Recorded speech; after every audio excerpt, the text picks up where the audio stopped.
অশোকদা, সামনেই আমার বাড়ি, আসুন না একটু চা খেয়ে যাবেন। না না, তার আর কোনো দরকার নেই। আর তাছাড়া আজকে আমার একটু তাড়াও আছে। দিদি, তোমার সাথে আমার একটু কথাও আছে। অনেক যা ঘটিয়েছে, তার জের এত সহজে শেষ হবে না, এটা জানি। সরি তিতির। সরি? হ্যাঁ, মানে আপনি আমাকে? দেখো, ডিরেক্টর হিসেবে কোনো কিছুই আমার চোখ এড়ায় না। আমি খুব ভালো বুঝতে পারছি যে ইন্দ্রনীলের সাথে কাজ করতে তুমি আনকমফোর্টেবল ফিল করছো। ও সত্যি বড্ড বেশি গায়ে পড়া, পয়সাওয়ালা হ্যান্ডসাম স্টার। অনেকে সেটা পছন্দ করে, অনেকে সেটা নিজের মতন কাজে লাগায়, আর ইন্দ্রও সেই সুযোগটা নেয়। কিন্তু তুমি যে সেই ক্যাটাগরিতে পড়ো না, সেটা আমরা বুঝলেও ইন্দ্র বুঝতে পারিনি। কিন্তু দেখো, এর পরেও আমার পক্ষে ওকে এই প্রজেক্ট থেকে বাদ দেওয়া সম্ভব নয়। I am really very sorry. এমা, আপনি কেন সরি বলছেন অশোকদা? আপনি আমার অস্বস্তিটা বুঝতে পেরেছেন, সেটাই আমার জন্য অনেক। আসলে ইন্দ্রকে আমরা এই প্রজেক্টের জন্য কন্ট্রাক্টে সাইন করিয়ে নিয়েছি। বিজ্ঞাপনেও ইন্দ্রর নাম ছবি ব্যবহার করা হয়েছে। দেখো, শুটিং তো আর মাত্র কয়েকটা দিন রয়েছে, মানে কয়েকদিন পরেই র্যাপ আপ হয়ে যাবে। এই কয়েকটা দিন প্লিজ একটু ম্যানেজ করে নেবেন, প্লিজ। র্যাপ আপ মানে শেষ?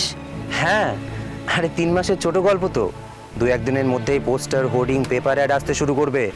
সারা শহর জুড়ে তোমার মুখ দেখতে পাবে তিতির। সত্যি? Of course. And then you will be a star.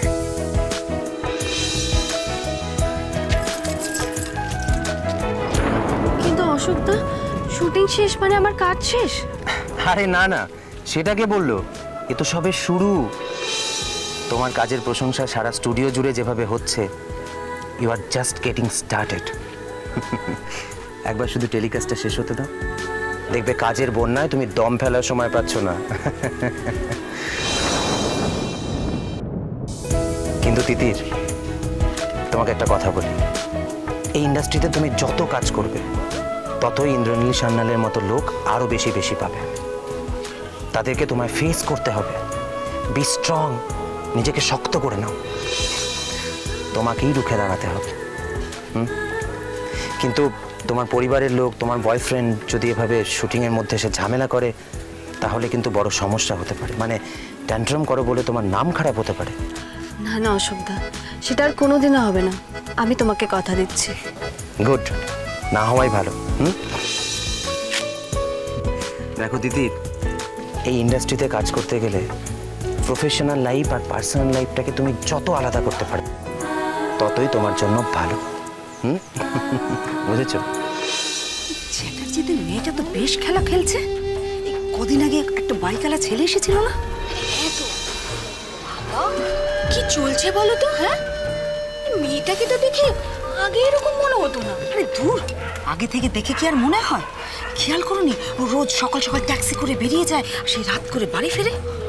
সে তো চাকরি খুঁজছিল, অফিসে যায় বোধহয়। আজকালকার সব মেয়েরাই তো যায়। আমাকে না আর আজকালকার মেয়েদেরকে চিনিও না বৌদি। আমার ঘরেও একটা মেয়ে আছে, কই সে তো এই রাস্তায় দাঁড়িয়ে দিনলিপনা করে না। অবশ্য আমি আমার মেয়েকে সেই রকমভাবে ভদ্রভাবে মানুষ করেছি। সন্ধ্যা সেটা পারেনি, সে তো দেখেই বোঝা যাচ্ছে। কি বললে?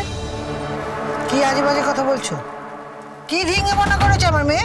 তা আমাকে জিজ্ঞেস করছো কেন? নিজের চোখেই দেখো না। এই দেখো, তোমাকে জ্ঞান দিতে গিয়ে আমার কত লেট হয়ে গেল। দেখো কাণ্ড। আমি আসি। ও, তোমার ব্যাগ নাও। Thank you. আর যেটা বললাম মনে রেখো, কেমন?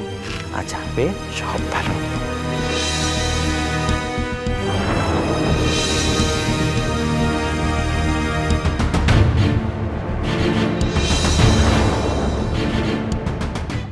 চ্যাটার্জি বাড়ির মেয়েদের সাজানো, লুকানো, হারানো ইচ্ছেগুলোর গল্প চ্যাটার্জি বাড়ির মেয়েরা।